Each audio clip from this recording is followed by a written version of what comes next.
जय भारत सर जी। जय भारत। आपका परिचय देवें। मैं प्रदीप ढेडिया एक समाजसेवी और उद्योगपति हूँ, जिनकी जन्मभूमि झुंझुनू राजस्थान और कर्मभूमि कलकत्ता है। बचपन में ही माता पिता के साथ कोलकाता आ गया था। लगभग 4.5 दशकों से मैं प्रिंटिंग के व्यवसाय में और पब्लिशिंग के व्यवसाय से जुड़ा हुआ हूँ और साथ ही एक इवेंट कंपनी का निदेशक भी हूँ। आज जो पहचान और उपलब्धियाँ मेरी है वो मेरे माता पिता और मेरे गुरुजनों के आशीर्वाद का परिणाम है। छात्र जीवन से ही मैंने अपना आय करना शुरू कर दिया था। बिना किसी पूंजी के मैंने 80 के दशक में प्रिंटिंग व्यवसाय की शुरुआत की थी। वाणिज्य में स्नातक की डिग्री प्राप्त करने के बाद मैंने कोलकाता में डिजिटल प्रिंटिंग के लिए पहला कंप्यूटर स्थापित किया, जो कि बहुत ही प्रसिद्ध हुआ कलकत्ते में, जहां मैंने अपने व्यवसाय में डिजाइन और प्रिंटिंग का कार्य किया। इसके बाद मैंने धर्म गुरुओं की आध्यात्मिक कथा और सभाओं का आयोजन शुरू किया, जिससे धीरे धीरे मेरी इवेंट कंपनी आनंद लिमिटेड का उदय हुआ। आज प्रिंटिंग, पब्लिशिंग और इवेंट के क्षेत्र में आनंद लिमिटेड किसी परिचय का मोहताज नहीं है। मैंने राजस्थानी भाषा में अम्बू रामायण का प्रकाशन भी किया है, जिसका संपादक मैंने स्वयं किया। मुझे प्रिंटिंग और समाज सेवा के क्षेत्र में मानद डॉक्टरेट की उपलब्धि प्राप्त हुई है। सर जी, आज के प्रोग्राम के बारे में बताएं। जय हिंदी, जय भारत। वर्तमान सरकार अगर चाहे तो हिंदी राष्ट्रभाषा बन सकती है। समर्पण ट्रस्ट द्वारा हमने ये कार्यक्रम हिंदी के उत्थान में हिंदीतर प्रांतों का क्या अवदान रहा है विषयक गोष्ठी का एक आयोजन किया है, और यह गोष्ठी हमने कलकत्ते के ICCR हॉल में किया है, जिसके अंदर में हम लोगों ने कईयों को लाइफ टाइम अचीवमेंट अवार्ड भी दिया गया है, कई पत्रकारों को सम्मानित किया गया है, और हम इस अपने देश की, जो विश्व में एकमात्र अपना देश है जिसकी कोई अपनी राष्ट्रभाषा नहीं है, हम चाहते हैं एक हमारी अपनी राष्ट्रभाषा हो, सब जगह एक ही बोली हो, राष्ट्रभाषा हिंदी बने। इसी के लिए हम एक छोटा सा प्रयास कर रहे हैं कि हमारी राष्ट्रभाषा हिंदी हो। इसका जो आंदोलन शुरुआत हुई थी वो सर्वप्रथम बंगाल से ही हुई थी। इसी के ऊपर में हमने एक संगोष्ठी की है। मैं आपको इसका पूरी प्रेस विज्ञप्ति दे देता हूँ, आप उसके हिसाब से इसको बना लीजिए। उद्योगपतियों की समाज सेवा न केवल उनके व्यवसाय के लिए लाभदायक होती है, बल्कि यह समाज के हर वर्ग के उत्थान में भी सहायक होती है। उनके योगदान से हम एक बेहतर और समृद्ध समाज का निर्माण कर सकते हैं। इसी सोच के साथ मैंने अपने कुछ मित्रों और परिजनों के साथ मिलकर समर्पण ट्रस्ट की स्थापना की है। मैं पिछले 5 दशकों से समाज सेवा में सक्रिय हूँ और लगभग 2 दशकों से एक पंजीकृत संस्था के तहत कार्य कर रहा हूँ।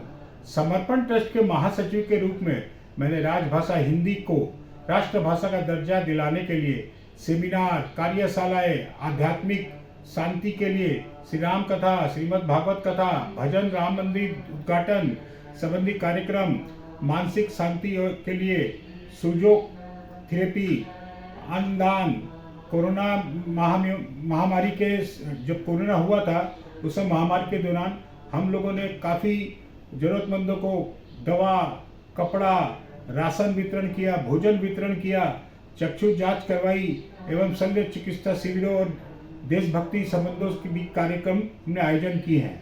समर्पण ट्रस्ट के तहत सेवा परमो धर्म के मूल मंत्र के साथ समर्पण ट्रस्ट के बैनर तले मैं समाज सेवा को समर्पित हूँ। सर, 3 अक्टूबर को अग्रसेन जयंती आ रही है, उनके बारे में बताएं। अग्रसेन जयंती हर साल भारत में अग्रवाल समुदाय द्वारा मनाई जाती है, ये आप सभी को पता ही है। अग्रसेन जयंती का आयोजन मुख्य रूप से अग्रवाल समाज के संस्थापक राजा अग्रसेन की जयंती के उपलक्ष्य में किया जाता है। राजा अग्रसेन एक प्राचीन भारतीय राजा थे, जिन्हें व्यापार और व्यवसाय के क्षेत्र में उनके योगदान के लिए माना जाता है। उन्हें न्याय और समानता का प्रतीक माना जाता है। राजा अग्रसेन ने व्यापारियों के लिए एक समृद्ध और सुरक्षित समाज की स्थापना की। उन्हें समाज में एक सामाजिक और आर्थिक समानता बढ़ावा दिया। राजा अग्रसेन की पूजा और सम्मान भारतीय संस्कृति में महत्वपूर्ण स्थान रखती है। उन्हें अक्सर धन के कुदेवता कुबेर के साथ जोड़ा जाता है। अग्रसेन जयंती के लिए लोग राजा अग्रसेन की पूजा करते हैं, उनके प्रति श्रद्धांजलि अर्पित करते हैं। विशेष पूजा समारोह और यज्ञ का आयोजन किया जाता है। साथ ही अग्रवाल समाज के लोग एक दूसरे के साथ मिलकर सामाजिक कार्यक्रमों का आयोजन करते हैं, जैसे मिलन समारोह और सांस्कृतिक कार्यक्रम। इस दिन सेवा कार्यों का भी आयोजन किया जाता है, जिसमें जरूरतमंदों की सहायता की जाती है। अग्रसेन जयंती का केवल राजा अग्रसेन की विरासत को सम्मानित करने का अवसर है, बल्कि यह व्यापार, समाज सेवा और एकता के महत्व को भी उजागर करती है। यह दिन अग्रवाल समुदाय के लिए गर्व और एकता का प्रतीक है, और मुझे भी बहुत गर्व है कि मैं अग्रवाल समाज से हूँ। जय भारत सर जी। जय भारत। जय भारत सर जी। जय भारत। जय भारत। आपका परिचय देवे। मैं परिचय श्यामलाल अग्रवाल, मैं समर्पण ट्रस्ट की तरफ से हूँ, और आज हम ये हिंदी के विस्तृत करने के लिए कार्यक्रम गत कई वर्षों से चला रहे हैं, और अभी इस पखवाड़े में कई दिनों से हमारे कार्यक्रम निरंतर चला आ रहा है। और हम चाहते हैं हिंदी को और माध्यम बनाएं और विस्तृत करें, हमारे आने वाली युवा पीढ़ी को इससे ज़्यादा जानकारी मिले और हिंदी का अधिक उत्थान, यही हमारा उद्देश्य है। जय भारत सर जी। किस विषय में बोलना? आज का जो ये प्रोग्राम है जहाँ से आप सम्मानित हुए, क्या कहेंगे समर्पण ट्रस्ट के बारे में? हमारी अभी 5 स्कूलें यहाँ चल रही है कलकत्ते में, 3 कॉलेज हैं, एक हॉस्पिटल है हमारी सोसाइटी में।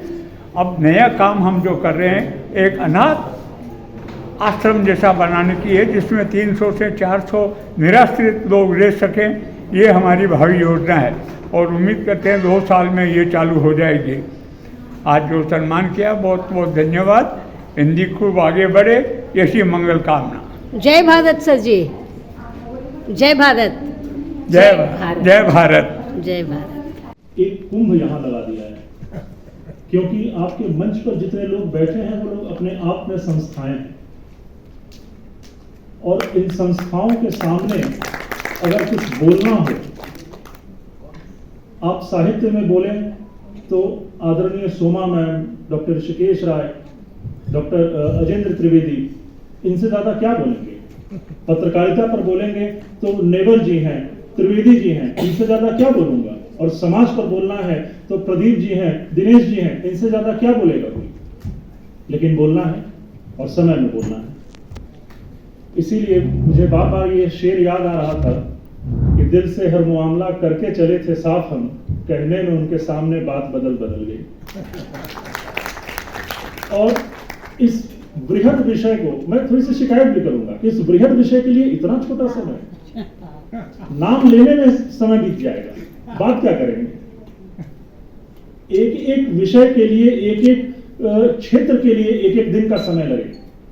बहरहाल सबकी सीमाएं होती हैं, आपकी भी रही होंगी, लेकिन जब समूचे भारतवर्ष के हिंदीतर प्रांतों के हिंदी में योगदान पर जब विचार किया जाता है, मैं अध्ययन की बात नहीं कर रहा हूं, मेरी अभी उतनी क्षमता नहीं है कि मैं समूचे भारतवर्ष के हिंदीतर जो राज्य हैं उनके हिंदी में अवदान पर मैं अध्ययन कर सकूं, लेकिन जब विचार करते हैं तो कहीं ना कहीं कोई ना कोई एक प्रस्थान बिंदु खोजने की आवश्यकता पड़ती है, जहां से आप बार बार प्रस्थान करेंगे। और वो प्रस्थान बिंदु अभी बात करते समय आदरणीय सोमा मैम के बातचीत में मुझे वो नाम दिखाई दिया जिस पर मैं बार बार विचार कर रहा था, महात्मा गांधी। पश्चिम बंगाल पर बात हुई, पश्चिम बंगाल का जो योगदान है वो तुलनीय है, उस पर मैम ने बहुत सारी बातें कही। जय भारत सर जी। आपका परिचय देवे। राजेंद्र खंडेलवाल। आज के प्रोग्राम के बारे में बताएं।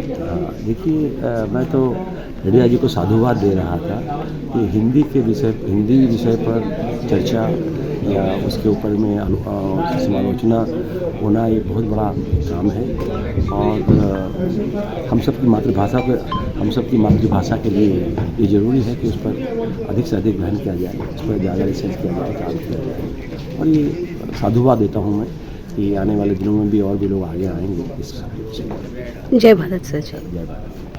कुमकुम लोरी, ढलती जाई भाषा अपनी, जननी सबकी बोली।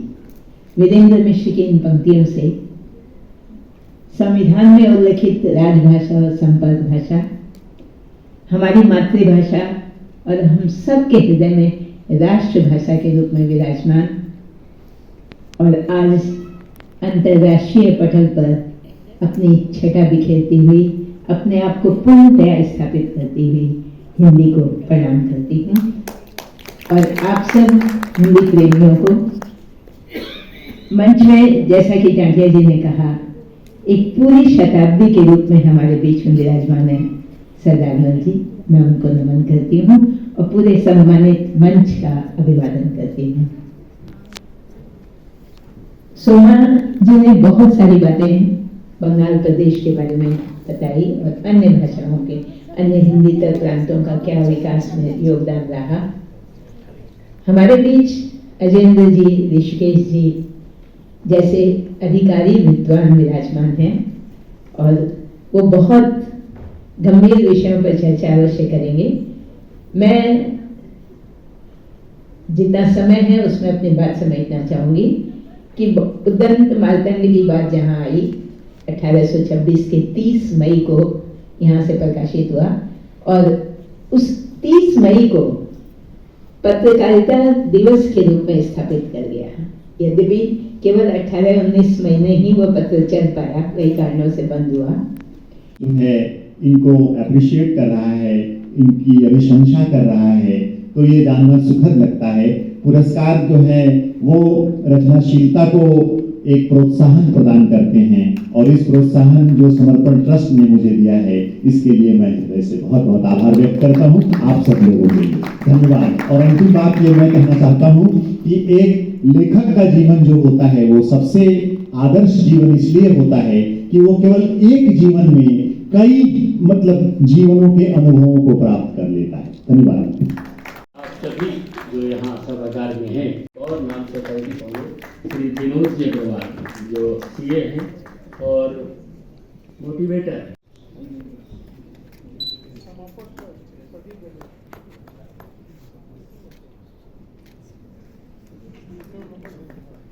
श्री राजेश सिंघानिया से निवेदन कृपया मंच पर आएं। श्री राजेश सिंघानिया।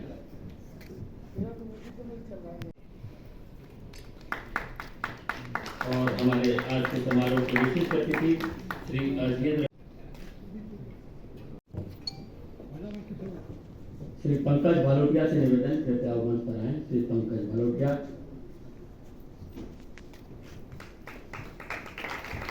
संस्था अध्यक्ष श्री दिनेश जी प्रयास को सम्मानित कर कृपया वो मंच पर आए। आनंद भेड़।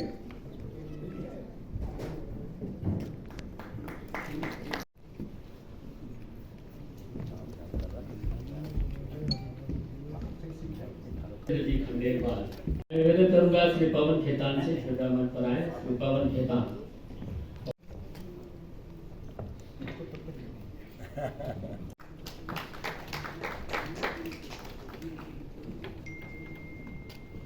मैं निवेदन करूंगा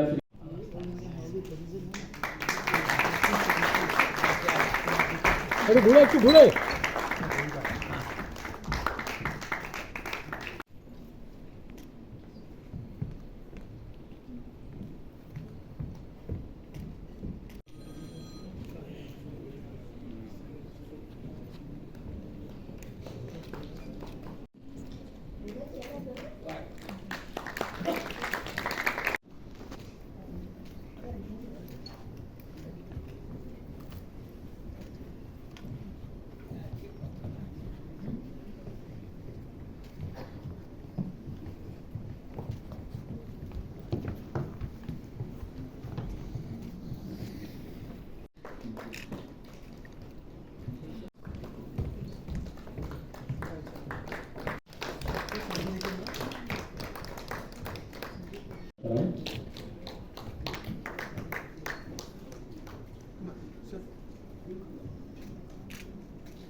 बजाज जी इधर देखिए। हाँ अब ठीक है।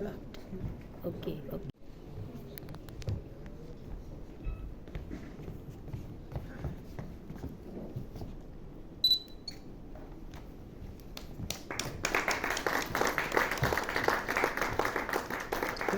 तो सामने करना है।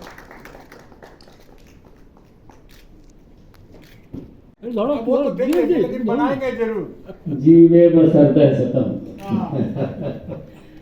और हम चाहेंगे आदरणीय कांकरिया जी से उनकी अभिव्यक्ति इस अवसर पर वो अपने उद्गार रखें।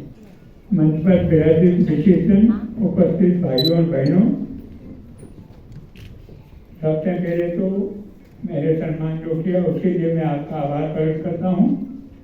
और आज हिंदी भाषा के विषय में आपने जो बात की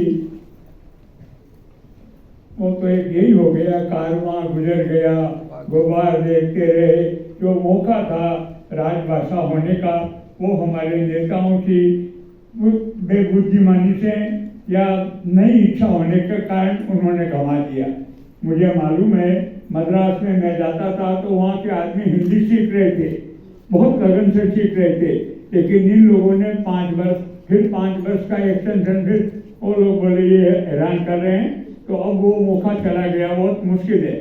खाली एक ही अच्छा अवसर है कि नरेंद्र जी मोदी अभी हिंदी भाषा में कई उत्तर की शिक्षाओं को चालू किया है। जैसे डॉक्टर बनने की प्रक्रिया को भी उन्होंने हिंदी में किया है, इंजीनियरिंग में भी किया है, ये बहुत अच्छा है। लेकिन मुश्किल ये है, मोदी जी आज दिन कहेंगे तो दूसरे अपोजिशन नेता वो रात कहेंगे, बड़ा मुश्किल काम है। इतना अच्छा हिंदुस्तान प्रोग्रेस कर रहा है और राजीव गांधी अमेरिका में बोल रहे हिंदुस्तान खराब हो रहा है, बड़ा मुश्किल काम है। लेकिन लगे रहिए, लगन से लगे रहेंगे। हिंदी यदि राजभाषा हो जाए तो उस दिन देश और ज़्यादा प्रोग्रेस करेगा। अभी तो कर रहा उससे 10 दिन प्रोग्रेस करेगा। फिर एक बार आप सबका धन्यवाद और अब आपसे माफी चाहूँगा। और एक बात जरूर है दिनेश जी, आपने मुझे वयोव्रत देखा, ये जरा जमा नहीं बात। ये जवान है, ठीक जवान। खाना मत बनाओ। अच्छा ठीक है। जोरदार किया जाए।